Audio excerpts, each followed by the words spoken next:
A very good afternoon, ladies and gentlemen, and welcome to our book launch on STEM in Asia, Trends and Perspectives. Ladies and gentlemen, today it is my pleasure to welcome you to the second part of our two-part book launch webinar. STEM Education in Asia is a book that the Head Foundation is very proud to have co-published with Routledge. In this book, we get perspectives from a number of Asian economies to understand what is happening in STEM education across these countries. We look at it from a policy perspective, we look at it from a curriculum perspective, and today we try to explore further on the perspectives of teacher development, teacher training, and we also look at the research element of STEM education from Asia. Our partners in this, Taylor and Francis Routledge, has very graciously offered to extend a discount to those of you who are attending today's webinar. On screen now, you will see a discount code, a QR code, and a link where you can purchase this book at a 40% discount using the promo code STEM40.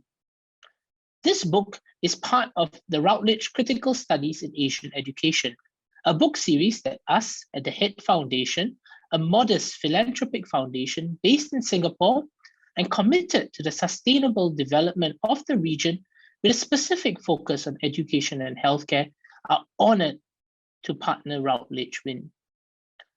So ladies and gentlemen, without any further ado, let me introduce our series moderator, Associate Professor Teo Tiang Wee from Singapore's National Institute of Education. Professor Teo, please. Good afternoon, colleagues. I'm Tang Wee Teo, an Associate Professor at the National Institute of Education, Nanyang Technological University, Singapore. I'm also the co-head of the Multi-Centric Education, Research and Industry STEM Center at NIE. We call it meriSTEM for short. Together with my colleagues, Professor Paul Tang and Associate Professor Aik-Ling, we have co-edited this book, STEM Education from Asia, Trends and Perspectives, which is the focus of the official launch today. I would like to thank the Head Foundation as well as Routledge for organizing this webinar to provide this official platform for the book launch. This is the second session of the book launch. In the last session that was held on Monday, I highlighted the growing interest in STEM education in the last 2 decades. This is in part driven by the fourth industrial revolution that catalyzes rethinking about how education should evolve to meet the demands for a future workforce equipped with 21st century competencies. According to the World Bank, in 2020, Asia's GDP will overtake the GDP of the rest of the world combined. By 2030, the region is expected to contribute roughly 60% of global growth. This also implies that we will see STEM becoming a commonplace in education in the next decade and onward. This book is timely as it captures the voices of 7 Asian economies, namely Bhutan, Hong Kong, Malaysia, Singapore, South Korea, Thailand, and the Philippines. The chapters are organized into 4 sections comprising STEM policies, teacher education, curriculum, and research. Today, we invite the commentators and chapter contributors for the 3rd and 4th sections of this book to share with us what is happening in their respective economies in regard to STEM curriculum and research. So in the last session, several interesting points related to the confluence, congruence, coherence, consistency, and conundrums of STEM education were raised. We ended off the session with reminders on how STEM may be used to refer to monodisciplines or cross-disciplines. Understandably, this also reflects the reality that some Asian economies are more or less ready than others to embark on integrated STEM education. New questions such as what defines quality STEM education was raised. We shall leave you to think about this. And Professor Paul Tang also reminded us that STEM curriculum implementation shares the same problems as other education reforms. Today, we invite the commentators and authors of the third and fourth section of this book to share with us what is happening in the areas of STEM curriculum and STEM education research. The commentator of the third section on STEM curriculum is Professor Aik-Ling. She's an associate professor at NIE and also a very important member of meriSTEM. I would now like to invite her to give us an overview of section 3, which is the longest section in this book, comprising 4 chapters from Hong Kong, the Philippines, Singapore, and Bhutan. Over to you, Aik-Ling. Thank you, Tang Wee. Thank you so much for that wonderful introduction. And good afternoon to everybody who is logged in here. Welcome back to the second session of the book launch. It's indeed a privilege to see everyone here again. So I'm just going to start my little talk here by sharing my screen. I hope all of you can see my screen. Right, so I'm just going to talk a little bit about STEM curriculum, context, challenges, and promises. Now, as economies start to embark on STEM education, in the first part of in the first part of the launch on Monday, we talked a lot about things from the macro perspective, about the need for government to lend support, about the need for resources to be there. Now, one of the things that that started me thinking after the session on Monday was that is there a universal set of characteristics or a universal set of requirements that needs to be present for STEM education reform to be successful? Or do we need to have this set of universal ideas first and then to put in local context and local needs and requirements as we try to move ahead with STEM education reforms? I don't have an answer from Monday till today, but I thought that was something that I think we could continue as a community to further reflect upon. Now, in order for STEM education to find its way into schools, particularly in K-12 schools, there are a couple of things that we as educators probably need to think about. And that's really, how do we design learning experiences? How do we design learning activities? That was what we tried to capture in section 3 of the book. All right, and we had our contributors from 4 different countries, 4 different economies, and that is to understand the purposes of STEM education. Different economies had different contexts, and it is reflected in the purposes that they try to pursue through their curriculum. So in the particular book, we had Singapore talking about upgrading the economy. We need to push for the economy through STEM education. We need to uphold the prosperity of the economy through STEM education. From our colleagues in the Philippines, they talk about nation building and economic prosperity. Not very different from the economy of upgrading economy in Singapore, but they've added in the need for the nation to come together to build a stronger nation, a more robust nation. And from Professor Ida in Hong Kong, she talked about using STEM education in her chapter to push for the spirit of innovation and entrepreneurial spirit amongst the learners, among the citizens of in Hong Kong. And our colleagues from Bhutan, Professor Kinley talked about on Monday, critical thinking, problem solving, and communication. So as you can see here, in different economies, there are within the local context, different purposes for pushing for STEM education.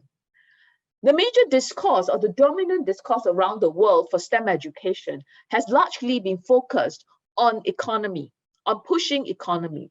This, of course, is a very utilitarian discourse, but it's one that is needful. As scholars around the world, we also start to push for the other aspects of STEM education, one of which is the more humanistic perspective of STEM education. Can we push for more of this? Can this voice of humanistic education be louder? So of course, there are others besides utilitarian of the economy, the humanistic, there is also the pursuit for truth, right? Can STEM education help us to move one step closer or many steps closer to seeking truth in our environment? And of course, the last one is the beauty of knowledge. Can STEM education revive within all of us the quest to seek the beauty of knowledge, knowing for the sake of knowing it? That's something that for us to go home and think about. Can we put all these things, put it into our curriculum? So the next question people might be wondering would be, hey, Aik-Ling, what are some of the key characteristics? All right, what are some of the key characteristics that needs to go into curriculum design? What are the key considerations? From the chapters, it has been written from the experiences on the 4 economies. The first one is a partnership with industry. Now, why is this so important? In the chapter written by our Filipino colleagues, the STEM had the strong partnership with industry to bring across STEM ideas. Now, why is that important? That is important because as teachers in the classroom, we are not experts in every single field. So we need to partner with the experts out in the industry so that we bring very authentic experiences into the classroom. So partnership with industry is probably a consideration that's important when we design STEM curriculum. The second one is engagement with inquiry. We need our students to engage with inquiry as they try to do STEM problem solving. This is actually highlighted in Bhutan's chapter when they try to do STEM through an inquiry perspective. Now, some of you might be thinking, Aik-Ling, so what form of inquiry is best, right? It's the best practice that really works. I think I don't have an answer to that. It's probably dependent upon your students. So should the inquiry be structured, guided, or open? Just 2 days ago, I was reading a review paper that talks about the value of guided inquiry as compared with open inquiry, in the sense that we need to provide students with sufficient guidance and scaffold as they inquire, because the process of inquiry, at least in the classroom, is a learning process. So open inquiry takes longer period of time and probably in some instances lead to frustration among the learners. So one of the key recommendations from that review paper was really to engage with guided inquiry, with knowledge and questions, perhaps learn from partnerships with the experts in the industry. In the chapter written by Professor Teo Tang and her student was also in the design of STEM curriculum, there must be points where there is constant monitoring and consistent monitoring of the learning experiences. We don't want to finish a whole curriculum and then try to measure students' learning and say, whoops, it actually, students were lost from the 2/3 into the curriculum. So there must be at certain points, at appropriate juncture, to measure students' learning, be it from observation, be it from understanding students' self-concept, looking at students' resilience as they go about problem solving. These must be put in and planned deliberately within STEM curriculum. So the 3 key points to take away in the design of a good and successful STEM curriculum probably is partnership with industry, engagement with inquiry, constant and consistent monitoring of students' learning. Now, so what's the way forward? Now that we have all at some point have our hands dirty with STEM curriculum in our classroom, what are some questions that remain? Now, what are some of the questions that remain? Firstly, what is the nature of STEM leadership that will develop and support teachers of STEM to design and implement meaningful STEM curriculum? As we continue with this journey, we do need to know what resources are available to us, right? What are the, how do my school leaders view my efforts? How can my school leaders support my efforts and my attempt with STEM curriculum? Are they supportive, or do they think, oh, come on, just let the kids pass the exams and that's about it? What is it? How can I also convince my leaders to support, to let them know what kind of support I will need for STEM curriculum to be successful? The second question that remains to be answered, of course, would be what skills and competencies do Asian students need to develop in order to engage with integrated STEM problem solving. Now, assuming that all our students already know how to solve STEM problem is probably an unjustified assumption. All right, they will have certain skill sets, but we need to intentionally develop these skills and competencies to solve STEM problems. So we need to identify what these are so that we can intentionally plan learning experiences to help the learners develop these skills. So these skills such as analyzing the problem identification, breaking the problems into its component parts, idea generation to help them with the fluency of generating solutions, evaluating solutions, understanding trade-offs.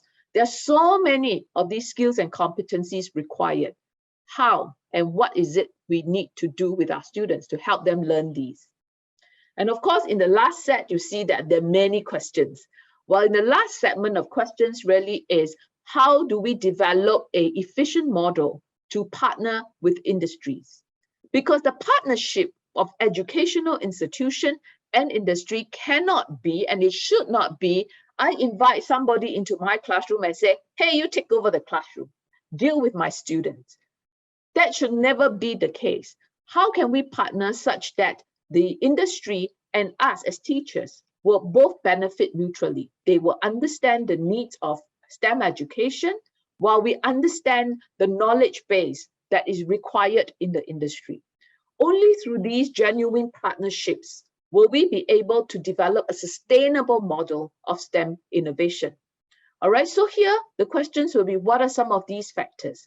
And how can this model of mutual benefit be developed? How can we develop? And how can we evaluate the impact, right? Because evaluation is also important. We want to know what works and what can be improved. And what are some of the qualities of leadership style that will help us develop this model? So these are some questions I'd like to leave all of us thinking, because the journey has just, well, maybe just not started, but the journey hasn't ended. So we need to continue to pursue these questions as we go about doing STEM in our local context. So all that I have said in this couple of minutes can be found on page 107 to 113 of the book, which is the commentary at the start of the section. All right, and the section has got 4 chapters. I think today we are very honored to have Prof. Ida from Hong Kong to actually talk about what she has written in that chapter. So I thank you for your attention, and I will hand the time back to Tang Wee now to introduce Prof. Ida. Tang Wee, please. Thank you very much, Aik-Ling. Aik-Ling is really the best person to talk to in NIE when it comes to curriculum implementation. She herself has gone into schools to conduct these integrated STEM lessons herself, and she has designed many integrated STEM activities, and we are very happy to share with anyone who's interested. And I'm also very happy today to introduce, Dr. Ida for this section, to introduce her work that's happening in Hong Kong, because I'm very aware that there's a lot of STEM education work that has gone on in Hong Kong for the past few years. And Aik-Ling, just mentioned the last part about having the connections with industry. I'm very well aware that there is a very big research grant that was used to fund a multi-university collaboration to expose teachers to some of these STEM industries, and doing even exchange and internships. So today we'll have Professor Ida Mohd to tell us more about her chapter and shed some light on what's happening in Hong Kong. Just very briefly, Ida is an associate professor as well as the former associate dean of the Faculty of Education, the University of Hong Kong. So over to you, Ida. Thank you, Professor Tang, for the nice introduction. And first of all, I'm very honored to be a part of this book project and also to be a speaker in the book launch. And thank you very much for the support of the foundation and Roland. Well, my chapter is chapter 6. The title is Contextual and Personal Aspects of the Development of a School-Based STEM Curriculum, a case in Hong Kong. So it is actually a small case study, why in the context of Hong Kong, the economy of Hong Kong. When I received the invitation to write a chapter as a contribution to the book, I feel very excited because STEM education, which stands for Science, Technology, Engineering, and Mathematics, has been very important research agenda for a while. And also, because of the worldwide interest, you will see that Hong Kong likewise also promote STEM education. And STEM education also become an opportunity for promoting integrated education and also better prepare our younger generation, our learners, to solve increasing complex real-world issues. So when I start the work, I do a quick search with literature, and I found that there's a lack of research about STEM education in Asia. So we can see that actually this book is very, very important to the global STEM education development, and also to us as a team to look at the prospects of STEM education in Asia. With respect to the context of Hong Kong education system and curriculum, I would like to briefly share with you what is happening before the COVID, okay, and also before the promotion of STEM education. We can see that the traditional of STEM discipline, which is science, technology, mathematics, sometimes technology will be linked with computer studies, and engineering is only happen in the university. So to secondary school and primary school, it will be mainly science and mathematics, and also learning of computers and so on. And then you can see that these become monodisciplines, and also they are separate from each other. And this is definitely inadequate to help our students, our young generation, to meet the demand of the 21st century workplace. And the promotion and development of STEM education becomes a possible way to develop further, help the students of the 21st century workforce, okay? And then in general, educators and researchers agree on this point. That is, STEM learning experiences will help students' development of the 21st century, and which will include skills such as creativity, collaborative skill, problem solving, communication, and application of their relevant knowledge in solving of authentic problems. And then I share with you here my key messages of my chapter, okay? As I mentioned earlier, it is a case study about a school-based curriculum. Through this, I will examine the personal factor and also the contextual aspects of the development of a school-based curriculum for STEM. And then for this case, I will call it a successful case, okay? And so I would like to share with you the main messages we learned from this case study. Why this chapter shows the top-down policy change, okay? Why I call it top-down policy? Because STEM education promotion is actually one of the curriculum reforms pop up in the last 5 years. Okay. And since before that, actually Hong Kong is keep on having curriculum reforms in alignment with the world trend. So will this be just a world trend? So that what did Hong Kong government do? They, as a promotion, they push for change. They also put in money and resources into the promotion. But at the same time, they would like to dedicate the leadership to school level, okay? So we have partnership with all sorts of industry, but there is no direction, but the government welcome everyone, okay? So it happened that schools will link up with different tertiary institution or a company to design their own school-based curriculum. Some will use extracurricular activity. Some will encourage students to join competition. But somehow I choose this case because this case is successfully integrating STEM element into their existing innovation curriculum projects. And then when we study this case, we can see besides the policy, actually there are very important factors come into the picture. One is dedicating the leadership role to a teacher with passion.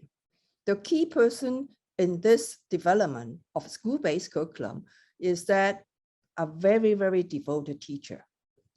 He loves his students, he loves his job, and also he has sustained innovative idea and passion. Also, as of course, to develop a new curriculum, to launch a project, school-based project, and be the key person will be a lot of work. Somehow, these efforts are worthy because the teacher will see that it gives room to him to exercise his professional capacity and also develop the teacher's growth. And the key message is we learned here will be the teacher is the key person in the implementation of curriculum. And STEM education, as Professor Tang said in the introduction, STEM education is just one example of curriculum reform. In addition to the teacher's personal capacity, okay, I emphasize passion and devotion. And of course, the teacher should be capable. But you can see that every teacher, no matter how capable they are, how passionate they are, they can only work within constraints and limitations of the system.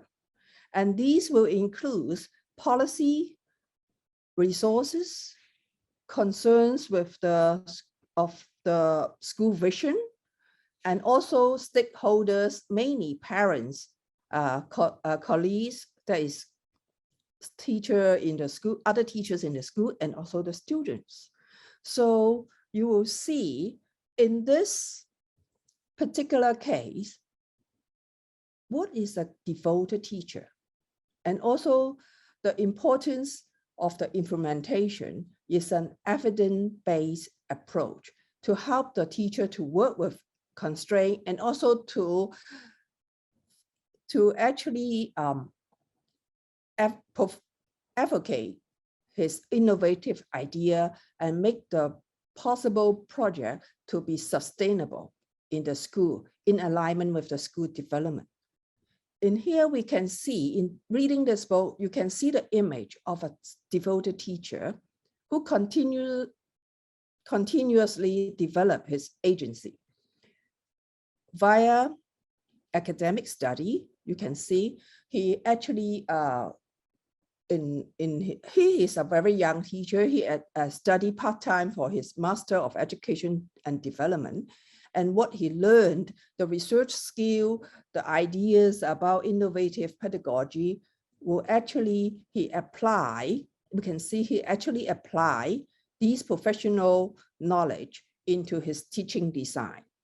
And then his aim is to enhance students' development, self-reflection, and he is very generous in sharing with the local teachers and professionals, okay?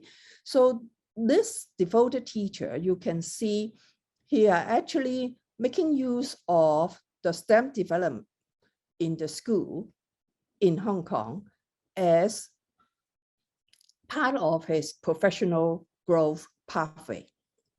And I have mentioned evidence-based. In whatever curriculum reform or innovation, teachers will be the key person and put in a lot of effort. We want something to be sustainable. in the school, in the curriculum. First of all, we want the teacher to see the efforts are worthy. Okay, so, and also we need to convince people like school management board and stakeholders like parents and colleagues and students to see that these innovations are actually bringing positive results in them, okay, and worthy to continue to put in resources. So evidence-based approach is very important. The evaluation, the project itself, you can see they have a very, very proper evaluation. And then evidence have shown that the students have positive result in academic achievement, higher order thinking, and self-esteem. And some of the graduates actually come back to thank the teacher, seeing that what they learned in their primary school in these projects actually helped them to become better learner in their secondary education. These evidence-based approach has made the outcomes transparent to school management board, teachers, students, and parents. So these are very important. Good things need to shine, okay, so that everyone can see. And then we have the energy and vision to do better and also to carry on. And also, this approach can indirectly help appreciate the change and the teacher's worthy effort, giving a strong rationale for sustainability and continuous development.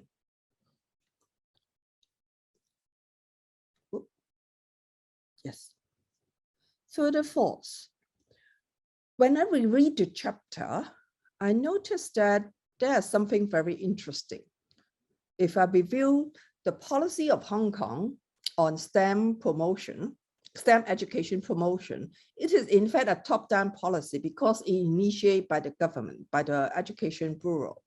And actually they put in a lot of effort and a lot of direction. But every schools and every teacher are free to do anything or free to do nothing. Laissez-faire policy never stopped in education, okay, at the implementation level. So that become a paradox. You put in resources, how can we make sure that the resources bring out effect? Of course, in this case study, we can see the reliability of the key teacher. The key teacher need to work with the system of education in the whole region and also with the school and with the stakeholders like parents and school management board. And also the main concern is that he need to see that what he try is actually benefit the students, bring out a long-term effect. So we will see that if we look at this angle, we can look for and we think about what may facilitate teachers to sustain their effort and enthusiasm for curriculum innovation, which means a lot of hard work and a lot of constraint and limitation. Well, as a member of this book project, an author, and also a panelist in this book launch, I have the privilege to bring chapter 6 and chapter 7 together in contrast with you. You look at Philippines, the case of Philippines, it is a national development, okay? It is another paradigm of top-down promotion, but very differently, it actually worked out a STEM curriculum, okay? It is STEM become an independent disciplinary subject in the curriculum. And then as it is also representing an innovation program in the country. Innovation in what aspects? It involved the communities, families, that is parents, school officials, of course, teachers, and students in various capacity building opportunity. Okay, so it is a change, a program that change and support further growth of the country and also in terms of the industries in the country, okay? So you can see, and they have a special way to create a dialogues between government and different stakeholders. And all these, some of these are carried out in roundtable discussion with careful research-based analysis in order to formulate the basis and the theme for the development. And in order to carry out this, they also put in effort for the teacher development to build up the teacher's capacity. They have two very interesting focus, which is emphasizing design thinking process. Similarly, even though it is a national approach, they also look for evidence. And then you will see, actually, it is reported in the chapter that in 2018, comparing with 2016, there is a 60% increase in the number of students who develop an interest in STEM throughout the years. So the two chapters bring out a nice contrast of a variation of models for top-down policy of promotion of STEM educations. Now come to this critical moment. Hong Kong really suffered from the COVID bad, and so is the world, other places in the world. And it actually pushed up to do online teaching all the time. I have been doing online teaching for more than 2 years. Actually, the government in Hong Kong not only asked for online teaching, the Hong Kong situation is so bad, and actually we need to push the summer vacation earlier. And this is the first time in my life in Hong Kong that we start our summer vacation in March. But anyway, there is some positive impact in COVID from my personal observation. First of all, online teaching, online learning, e-learning, mobile learning have been talked about in the Hong Kong educational sector, promoted for quite a while, but it is never seeing an impact because it really moved up too slowly. There are limitation of equity, and also there are limitation of resources and so on. And recently, actually, the information technology development, government put in a lot of money to make to improve the infrastructure of schools so that school has proper Wi-Fi system, and also have BYOD scheme to support students to buy their tablet, or the school to provide the e-tablet. Anyway, the COVID actually pushed everyone ahead in these aspects. I think due to the online teaching, they actually move ahead for at least 10 years. All people now treasure the opportunity of face-to-face lesson very much. So we no longer see teacher-led talking all the time whenever there is a chance of face-to-face lesson. They all aim at give very quality class interaction and also try to cater for inquiry raised by the student, okay? And also the demand of digital resources rapidly increase. I think these will actually have a long-term impact even after the COVID has passed. So here end my sharing. I would like to thank you again for the opportunity to share with you my insight and experience in working in this book project. Thank you very much. Thank you very much, Ida. Thank You you. have raised more questions and more issues than what was written in your chapter, which I think is really valuable. Thank you for sharing, very personal insights and very critical insights into what is happening in your economy. And I think what you have raised, the description of the teacher, I think I can resonate with it. Because I myself, I was thrown in a situation when, of having to teach STEM in 2006 when I joined a STEM school. And I realized that empowerment also comes with trust. So the the leadership, the school leadership has to trust that the teachers are able to carry out the work. And there's only so much that, the teachers can do, if there are no resources and no supporting structures in place. So as I was listening to you, I was just thinking of teachers being the implementers, but the whole ecosystem as the enablers. So I think buy-in is very important. And I think when it comes to not only just policymakers or researchers and even, school leaders, everyone is oftentimes very impatient. So once they implement an education reform, they want to see improvement in student learning, improvement in STEM career choices and different things. So, but sometimes some of these impact you will see much later when the students come back and they tell you that, hey, I've decided to go into this line of work because of what I've learned from you. So patience sometimes is necessary when it comes to measuring education outcomes. Yes. Thank you very much, Ida. I think we will leave the, we will have the Q&A after all the four panelists have spoken. So for the audience, please, feel free to post your questions on the Q&A room, and then we will take the questions from there later. So without much further ado, I'm going to now introduce the commentator for the fourth section of this book, and she is Assistant Professor Yann. Yann is also a very important member of our meriSTEM. She has been leading in some of our projects. And I would like to now invite her to give us an overview of section 4, comprising 3 chapters from Malaysia, South Korea, and Singapore. Over to you, Yann. Thank you very much, Tang Wee, and thank you everyone for being able to join us today. I promise to make my segment short because I've seen lots of really exciting questions that are being raised in the Q&A. Please keep those questions coming.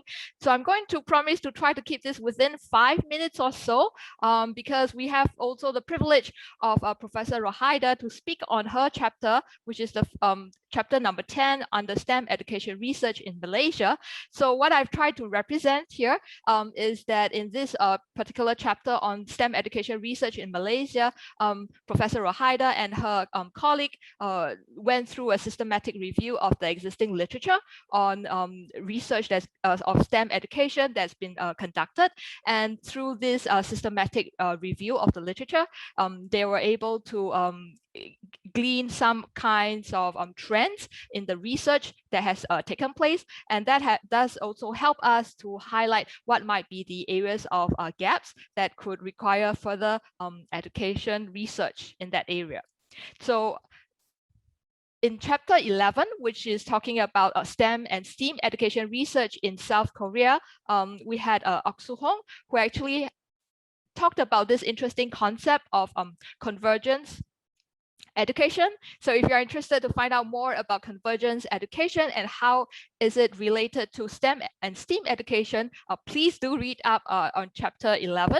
One interesting insight that I had gleaned from looking at the chapter 11 on STEM education research in South Korea is I'm surprised, or maybe not so surprised, at the extent of use of technology in terms of promoting STEM education, in particular areas of artificial intelligence, virtual reality, as well as augmented reality. So definitely there's a very strong push towards digital literacy within STEM education and STEAM education research in South Korea.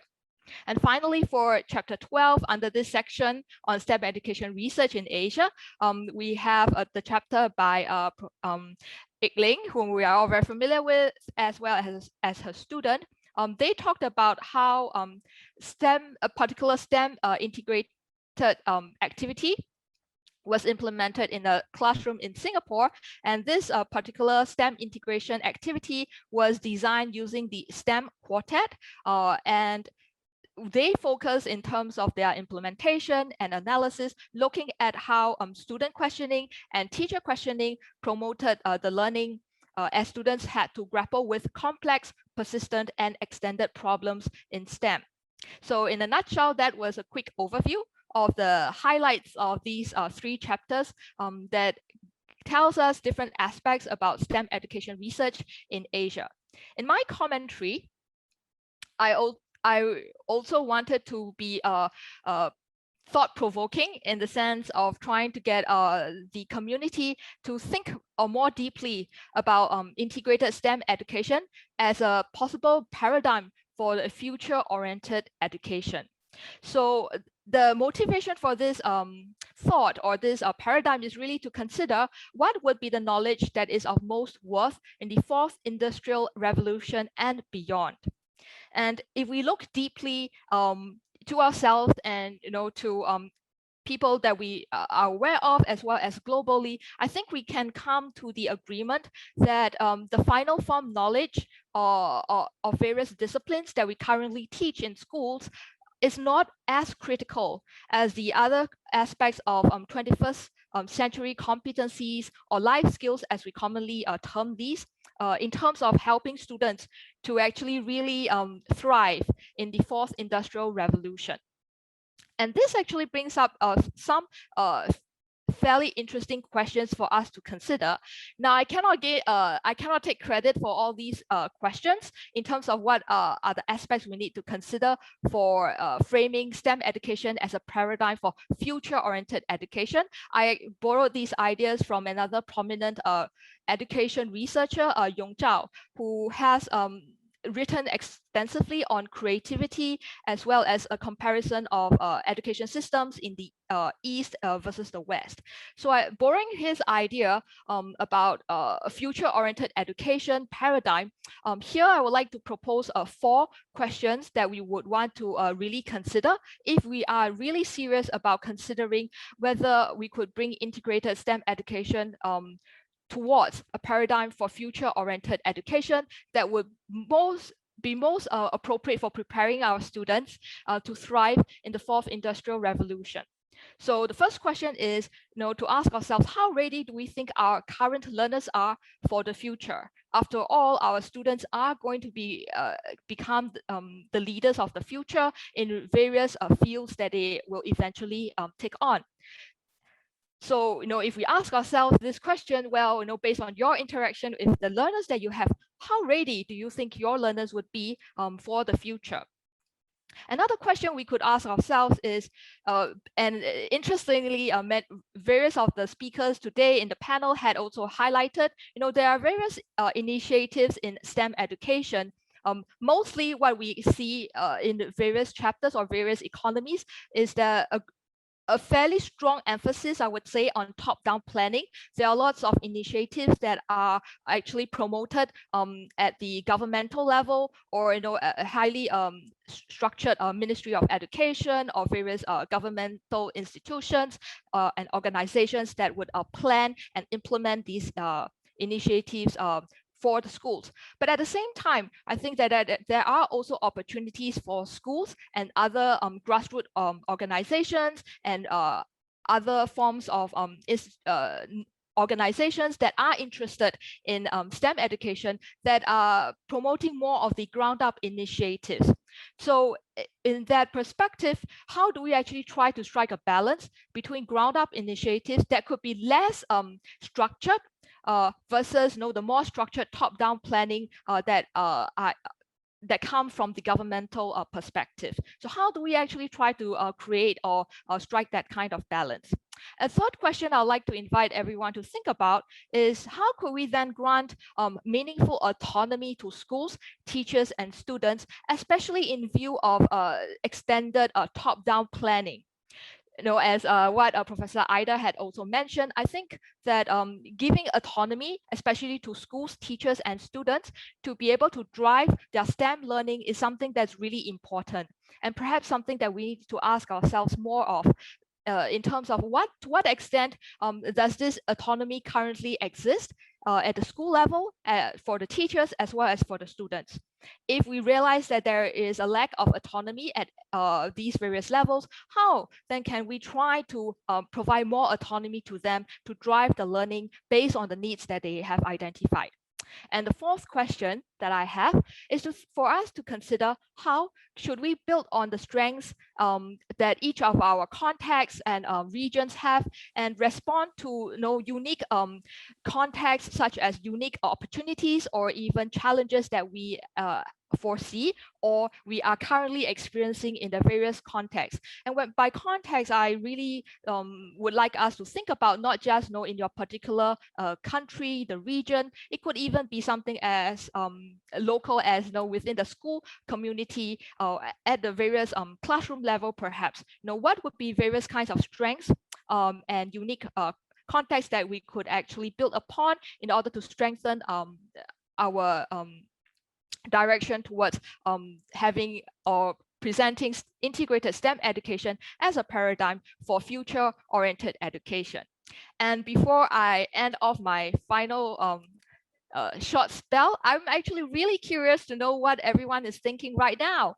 So I have not tried this. I hope it works. So I would like to encourage everyone, if you are able to access slido.com, you can type in slido.com into the URL as a URL into your web browser, or you can just scan the QR code and then type in the code number that you see right now to respond to the quick question, which is a short poll question. I'm just curious to know, so based on these 4 questions that I've presented that are related to how we could try to foster STEM education as a paradigm for a future-oriented education, I would like to know which of these questions is most important to you right now. So let's all take 1 minute to respond, if you would so kindly do that.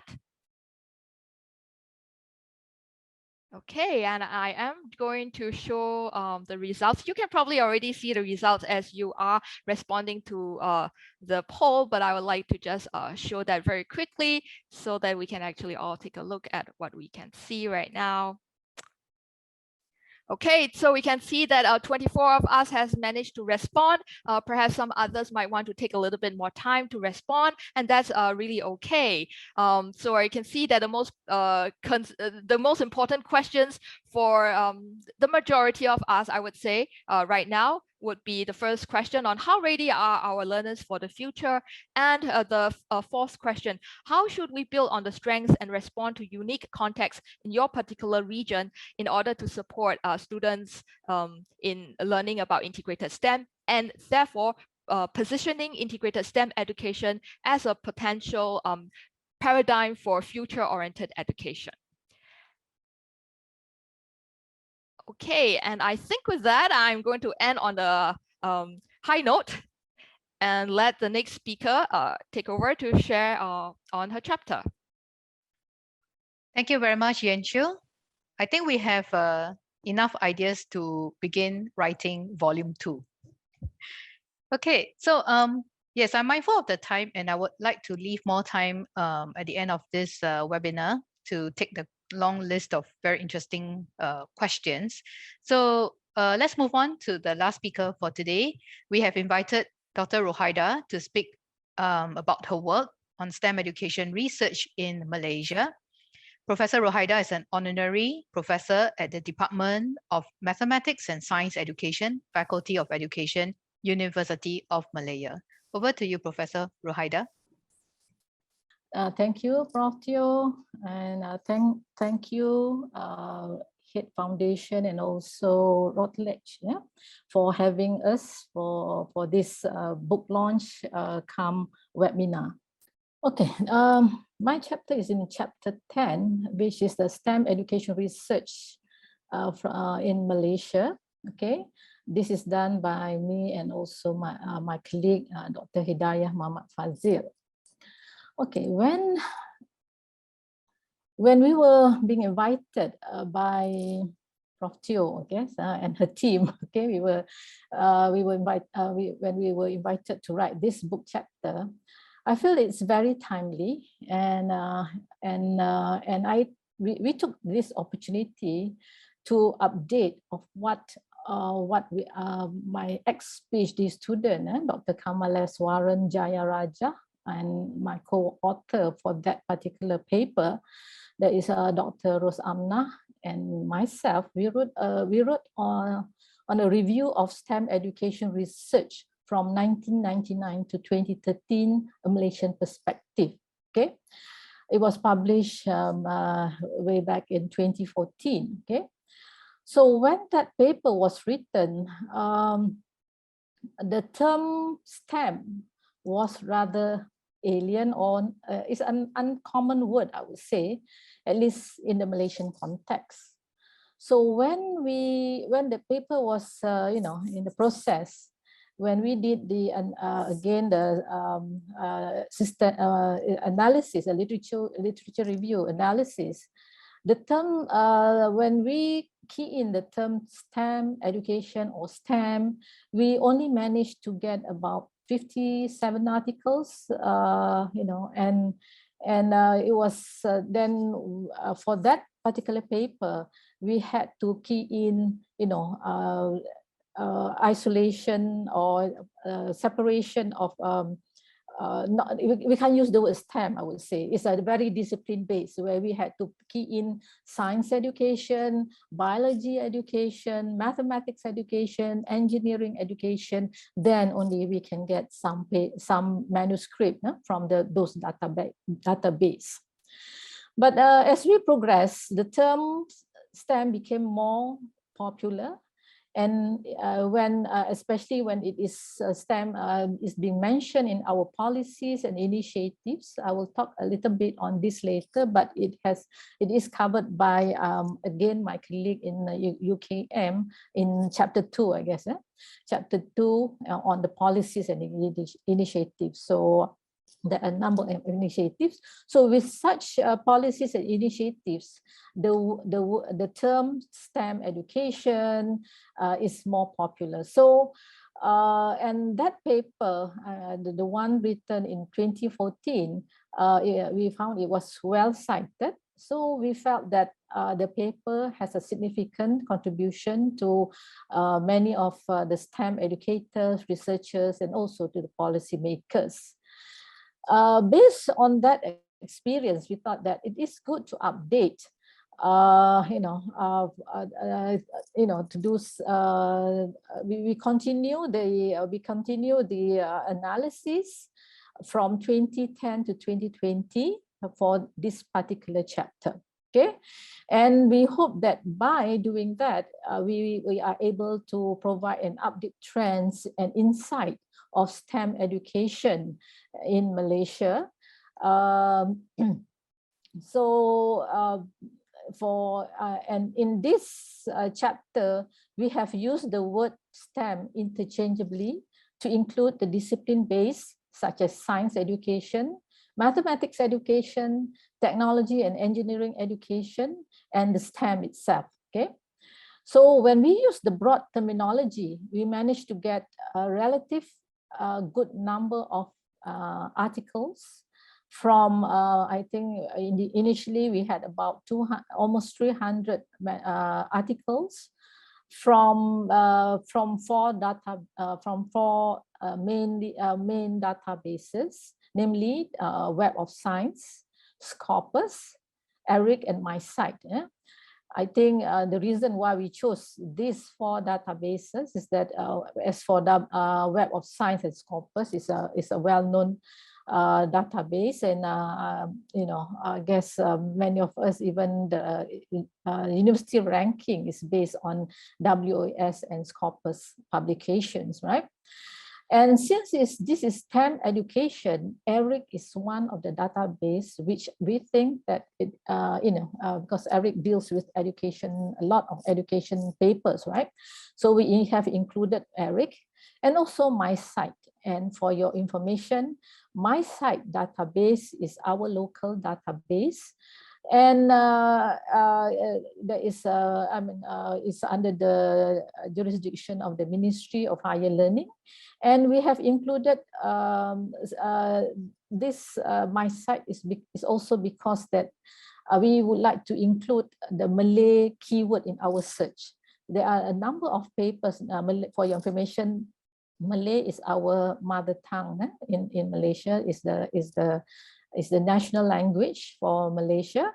And that's the reason. That's the reason why we think that it's good to include my site, because quite a number of our local researchers do publish in the Malay language. Okay, so as you can see from this graph, yeah, you can see the most number of papers that has been that when we did the analysis, Scopus yielded the greatest number of articles, followed by my site.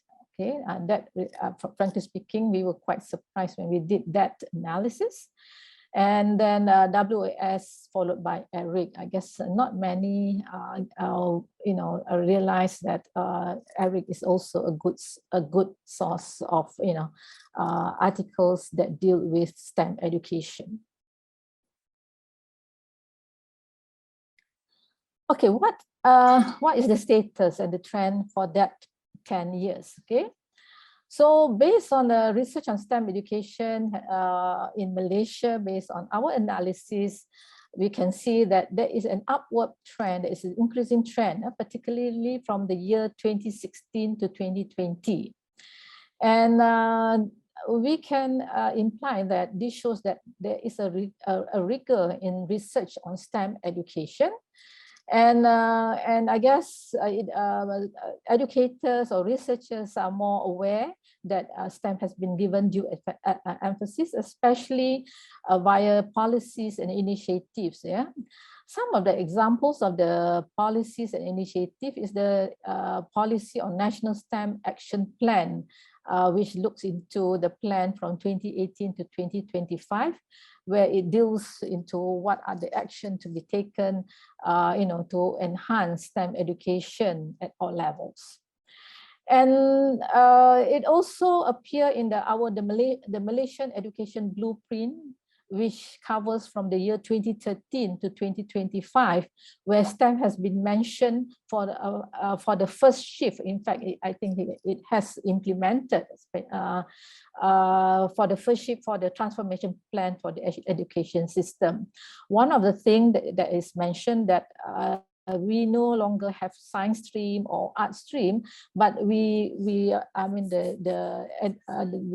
the education system, it is now mentioned as STEM stream rather than science stream. So now, subjects related to STEM are packaged in various packages. Okay, so where students can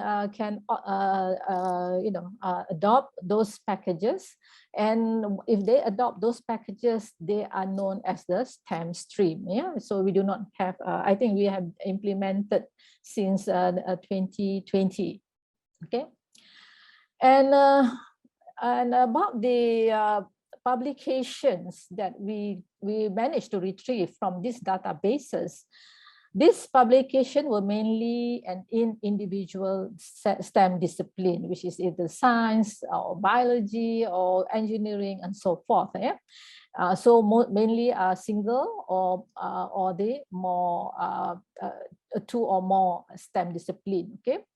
So, and not many from the interdisciplinary or multidisciplinary, let alone be it the integrated STEM per se. Okay.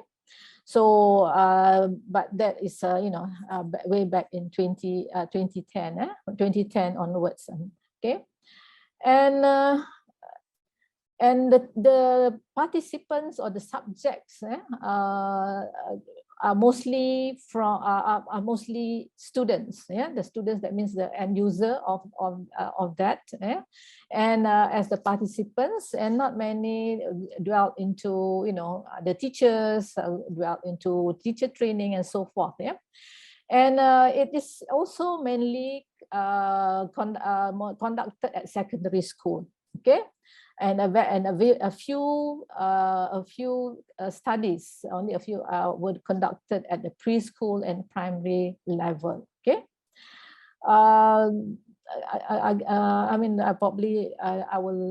will discuss further in the next slide. But here I'm presenting the result. Okay, and the research that they have been done. Okay, in this most of the articles that we retrieve do involve interventions such as like problem-based learning, inquiry-based, or inquiry or IBSE, or practical work, rather than the outreach programs, because we do believe that STEM also involves some outreach programs that can instill a lot of motivation among students, instill interest, and so forth. Okay. I'll go to the next slide.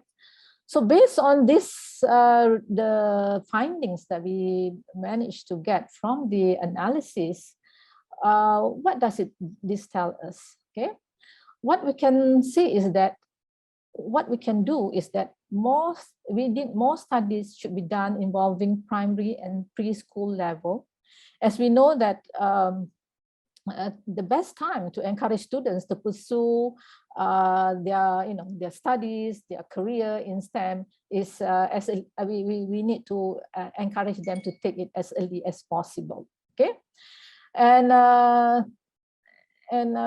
also we would also encourage or recommend that studies, future studies, to involve more practitioners, because this will lead to the development of the professional development of the STEM teachers, because we know that a lot has been, some of the teachers are just not competent in trying to deal with STEM, since it involves many disciplines. As what we mentioned by Prof. Tang yesterday, 2 days ago, where he did mention that about the PCK of STEM teachers. Is it still relevant? So this is another area that we should be thinking about.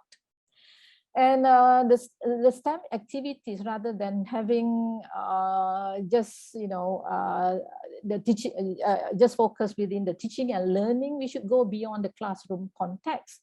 We should try to see how it has impact. How it has impact the society, and also especially with the COVID, how COVID has impacted STEM education in that sense. Yeah. And we should also try to move, as I mentioned, one of the findings is that it is monodisciplinary.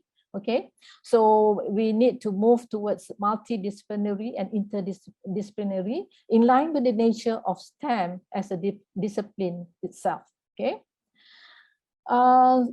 so in conclusion, this research status and trend in Malaysian STEM education actually is very vital, where it provides some information for educators as well, researchers, and also policymakers, and how we can improve STEM education, especially in the context of Malaysian, where we are not doing that well in the international benchmarking assessments. Yeah, and also with this insight, it gives some direction, the way forward towards Malaysian STEM education. Okay, so with that, I think I end my presentation, and I passed back to Prof. Teo.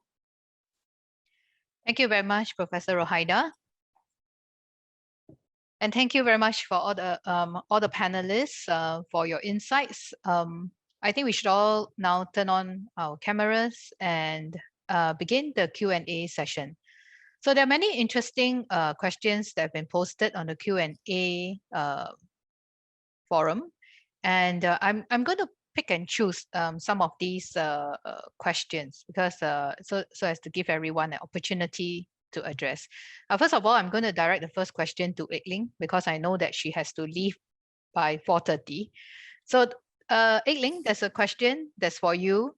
Can you explain or perhaps clarify the focus of STEM education in Singapore when you mentioned about economy? Yeah, right. Thank you for that question. I think I need to clarify that actually the economy, the focus of STEM education to help the economy is probably a focus in all the economies that we've talked about. Because at the end of the day, whether it is directly or not, so like entrepreneurship, innovation, helping the country, these are all at the back end. The backbone is actually boosting the economy, because a future ready workforce at the end of the day will help the country move forward. So I think Singapore has just, in the chapter, it was mentioned that the economy is one of the driving force behind why we want to do STEM education. So I'm not sure if I have actually yet come across any pieces of writing that does not talk about the utilitarian function of STEM education as part of the economy. I mean, I could be wrong, so my colleagues here, my esteemed colleagues here could help me out here, but I have not yet come across any piece of writing that does not talk about the workforce using STEM education to prepare the future workforce to help the country's economy. So that's actually the dominant, one of the key areas for STEM education. Of course, that's why the others are equally important. That's why I talk about the value, the humanistic perspective needs to be louder. The quest for truth, as well as the learning for knowledge in itself, is also some agenda that needs to be pushed more forward for STEM education. Thank you. Okay, thank you, Aik-Ling. And Dr. Ida, there's a question here for you. So it has to do with the personal and professional attributes of teachers. Can you briefly highlight some of the support that is given, to ensure that these attributes, are developed in the area of STEM teacher development and STEM curriculum development? Yeah. Okay. Thank you very much for the question. I think it is very important. In Hong Kong, actually, we are under the influence of both the Confucius culture in the East and also Western culture. But there is some nice tradition was being kept. Education, being a teacher, is a very, very honorable career, because if we can realize that and then put focus on how we help the students prepare for their future, then I think that is the best reward. So I think it is important to raise this aspect, because it is not measured by money, not measured by economy growth. It's just revival, awakening of the humanity aspect. And then the teacher-student relationship can be a very long-term one. I think this may be like old people saying, I am afraid, but it is so true. And unfortunately, in Hong Kong, we can see under the Western drive, sometimes we are not aware of that. And people are pushed onto administration, workload, and so on. I think one thing that the case study teacher experience is that they get a very, very good school management board and also school principal. They take a positive view of whatever the government promote and as opportunity. So every project they use will be towards enhancing their learning environment. As a young teacher, the teacher has opportunity to study and also use the school projects to be part of his dissertation. And also they are actually bringing a real impact, trying to get recognition from parents in the school management board. Otherwise, they won't be able to do it. And so all these are actually functioning properly, not just something on the book. I think that is very important, because sometimes the hardware are here. We have the committee, we have the people, but we are not actually using it.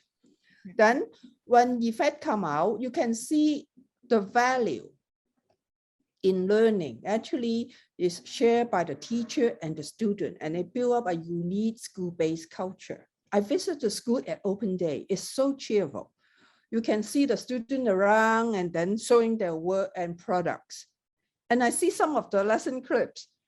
Wow, it's so much fun. Students can running around and asking questions, may not be able to have a proper answer, but the teachers welcome all sorts of questions.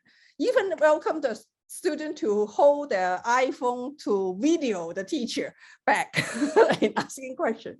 Some of the clips are actually poorly produced, but you can see these happy moments. And I think it is a new image about a good teacher. And we should move ahead while keeping our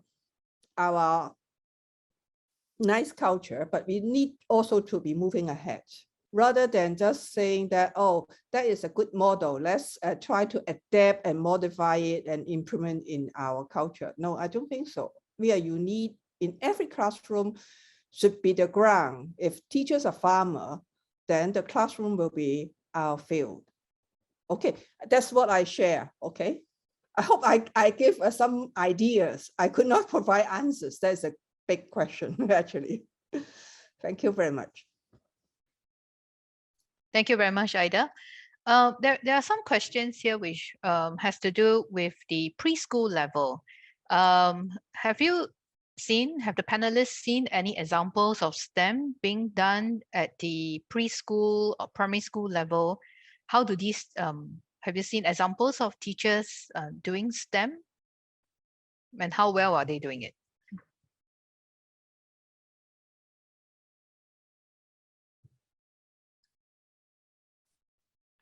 Maybe I can try looking at this. So Tangwi and I have two students, right? We have two students who are trying to bring the ideas of STEM into preschoolers. So they were looking at the very, very popular STEM activity of water filtration, you know, creating a water filtration system to filter water.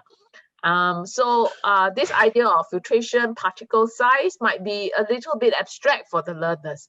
So what the students did, the activity that we did was actually to get the students to first understand the concept of sieving, right? So they had, we gave them balls of different sizes, you know, and then they have a sieve to see which one goes through and which stays behind.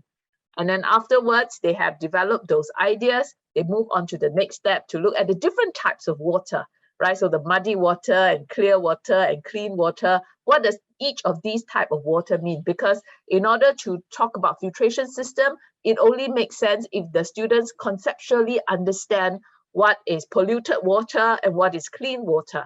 And after we have developed these two key ideas, then the students were given the task. They were given simple materials such as recyclable bottles, you know, sand and other stuff to build the filtration system. So that's just a quick summary of what we have seen. So it was a very guided lesson. In fact, I think I also saw a question on like, what do we do during this time of pandemic where we can't see the students? In fact, the lesson was actually conducted a hybrid. Us as the teachers, our students were actually away from the learners. The learning was facilitated by the teachers in the school, but we are not allowed into the school. So what we did was we actually observed the students through the Zoom camera, and we hear what their discussion were. We tell the teachers like, hey, you know, that group of students there, could you help with this particular thing? So it was actually all very remotely controlled, not controlled, remotely facilitated by our students. We have looked at the video, but we haven't completed the analysis, right, Tanvi, I believe. We haven't completed the analysis. So, but from the looks of it, the students were curious. They were sufficiently engaged. So that's a first cut of observation that we have. I believe there are many, Prof. Lynn Bryan from Purdue actually did very sophisticated lessons with preschoolers on the concept of the particulate nature of matter. And what she has shown was that the students had amazing capacity to actually understand even remote models such as the particulate nature of matter. Yeah, thanks, Tang. Okay, thank you, Aik-Ling. How about in Malaysia and Hong Kong? Have you seen STEM cascaded down to the primary as well as the preschool levels? Okay, I will try this. It's been a while. Previously, I was, doing some work with preschool teachers, but it's been a while. But anyway, that's the reason why in my systematic review we do not have many coming from the preschool and primary school. But that is, but we do have teachers, trying to do STEM at early childhood. So they use, whatever available, but not in the context of just like a problem based, but it's more of a very guided kind of thing. That's very similar like what they mentioned. That means it's very guided because knowing at their level, the primaries, the preschoolers, they need to be a lot of hands-ons, but the activities, it has to be guided by the teachers. Yeah. At the moment, I can't think of any specific example. As I told you, I have not done much in that area for this past few years. Okay, thank you very much, Professor Rohaida. I think one very interesting question or comment that I oftentimes hear from people is that my students are underachievers. They don't do well normally, so therefore we don't think that they can do STEM. But actually, this is a very interesting comment that is filled with a lot of bias and assumptions, don't we think? Right? So we always think that just because students who do not perform academically cannot do STEM, and that they are young, they can't do STEM. If they have special learning needs, they can't do STEM. But this is actually something which we don't know. This is an interesting area that we should continue to look into and possibly even debunk such assumptions about students. Right, I think there is a very interesting question here, which I think all the panelists can take a step at, and I think that will probably make the last question for this session. I apologize up front that we cannot take all the questions. So this question is, what pedagogical approaches work best in STEM education?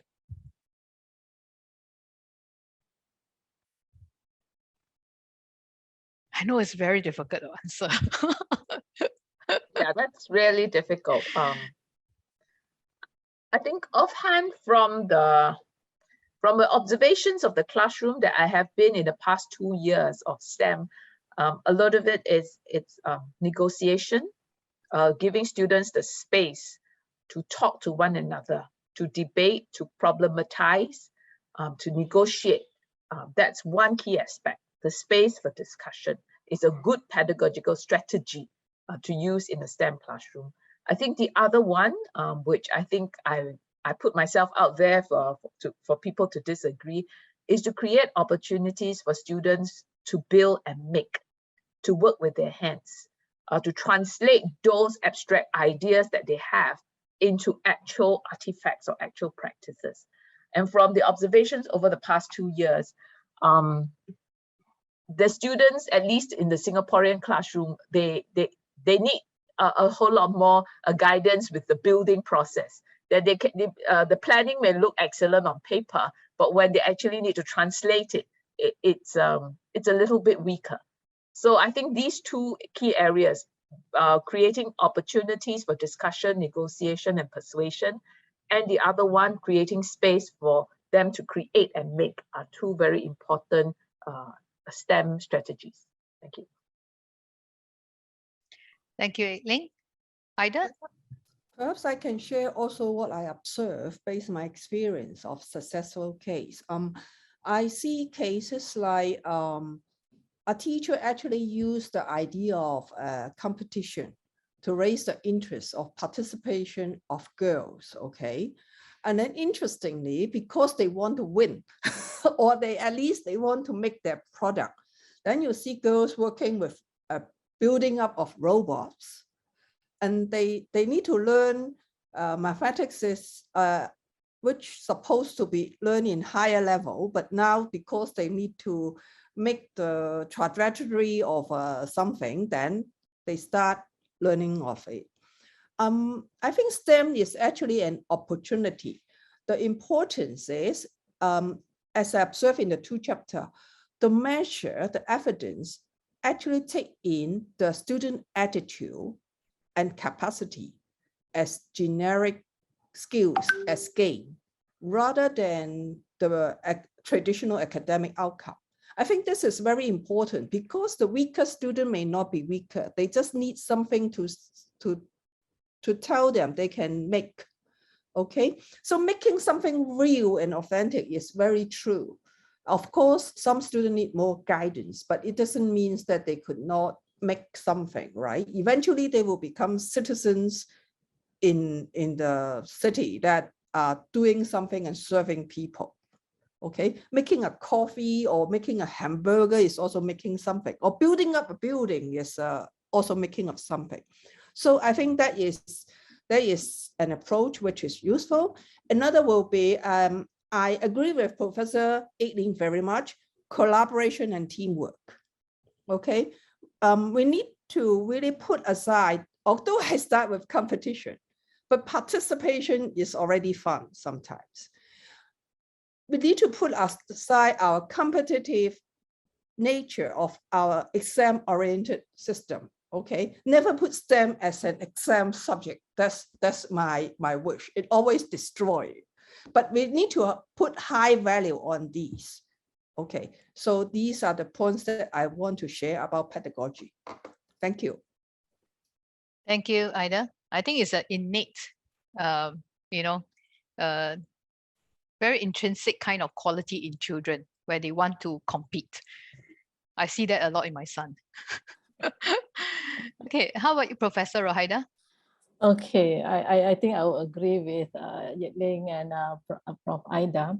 The hands-on collaborative. I just like to add on about the collaborative kind of, because I've been, this is one of the project I'm in, the scientist, teachers, and student partnership.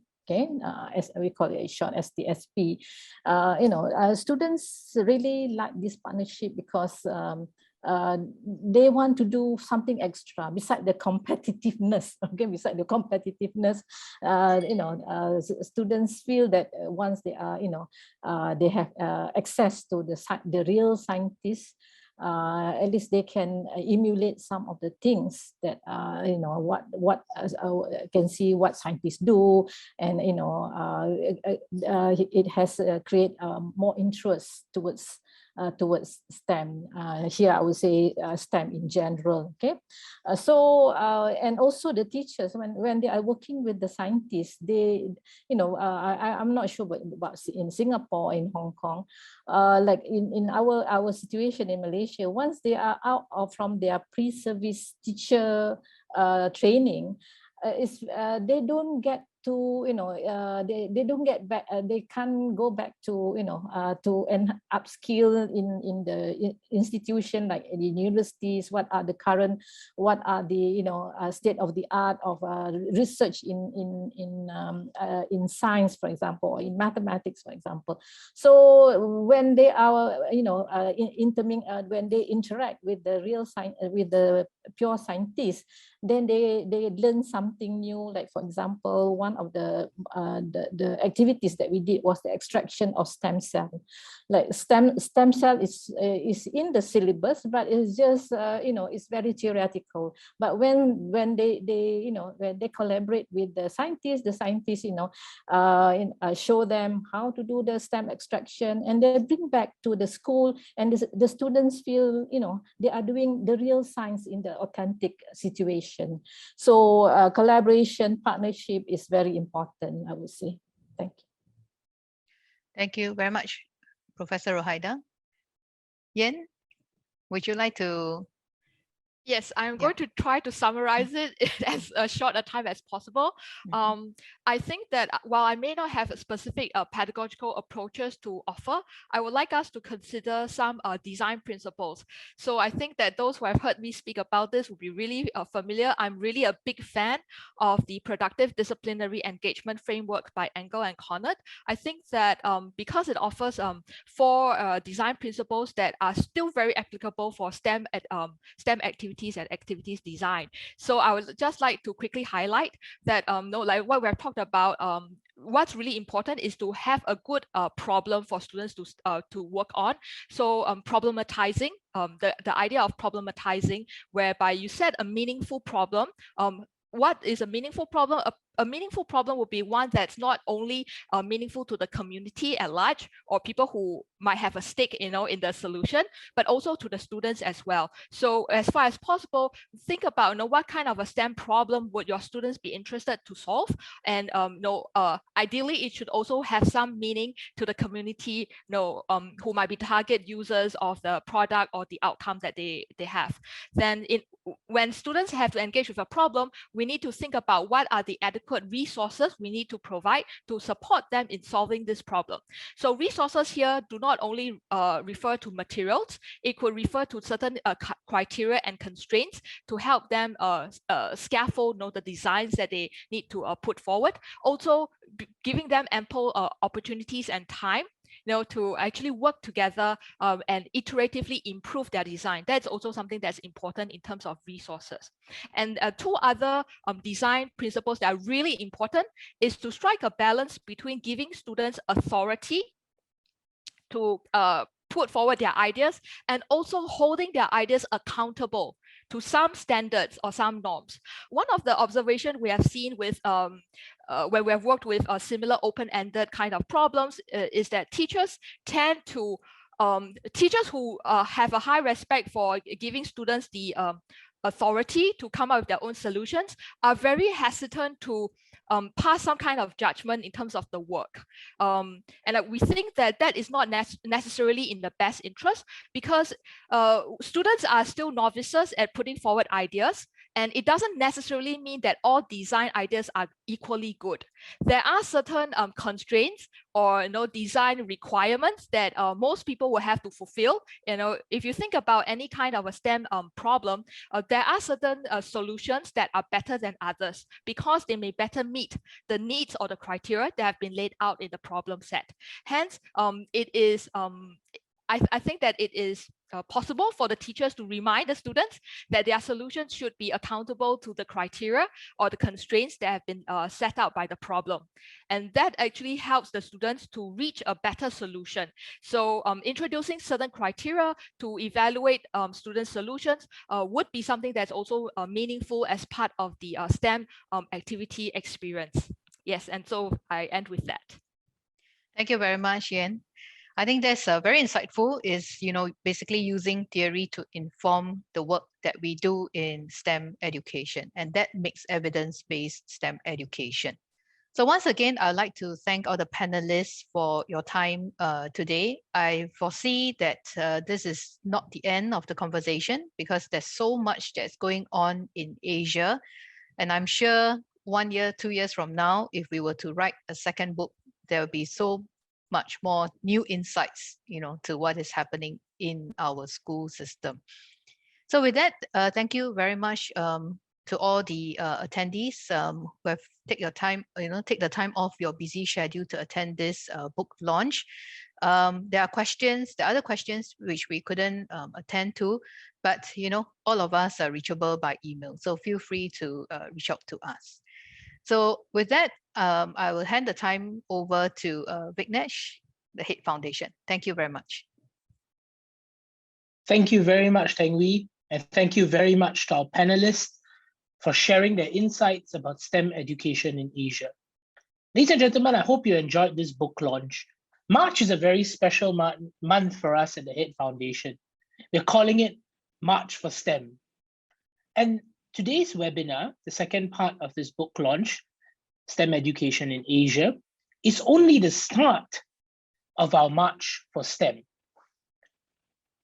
Tomorrow, we'll begin our Making Headway series, a practitioner-focused webinar series that speaks to educators looking to innovate and learn from best practices for their own classrooms. Our series that we start tomorrow is Teaching STEM in Southeast Asia. Tomorrow will be the first in a 3-part webinar series every Thursday. My colleagues will be dropping the registration links in our chat box. Tomorrow, we'll be looking at applying STEM pedagogies. We'll be talking to experts and also educators, practitioners, about how they have been applying STEM principles, how they have been incorporating STEM into their own classrooms, even in systems where STEM may not necessarily be formally part of the education models. So ladies and gentlemen, I invite you to register to take part and join us in tomorrow's webinar series and register for all 3 sessions. I'm sure many of you may find it insightful. Before I end off, I would once again like to thank Associate Professor Teo Tiang Wee and our esteemed panelists, not just those who spoke today, but those who spoke on Monday too. Thank you very much for sharing your perspectives on STEM education in Asia. It is doubtless that STEM is going to be an integral part of education going forward. But why should we promote STEM? How important is STEM? And how best can we incorporate STEM? What sort of an approach should we be taking? Should we be driven by very pragmatic motivations? Or should we look at a more humanistic view? Should we be concerned about the time that students spend? And how do we prepare our educators for it? I hope that some of these questions were answered during our 2-part webinar series. And ladies and gentlemen, I encourage you, purchase a copy of the book and read more about what our panelists have had to say. As I shared at the beginning, Routledge, the publisher, has very kindly offered a 40% discount for purchases made within this week. So please visit the link that has been dropped in the chat box or scan the QR code available on the screen. So once again, ladies and gentlemen, thank you very much for joining us in today's webinar. And I look forward to inviting you to future events hosted by the Head Foundation, especially our Making Headway webinar series that starts tomorrow. See you again. Stay safe and take care. Goodbye.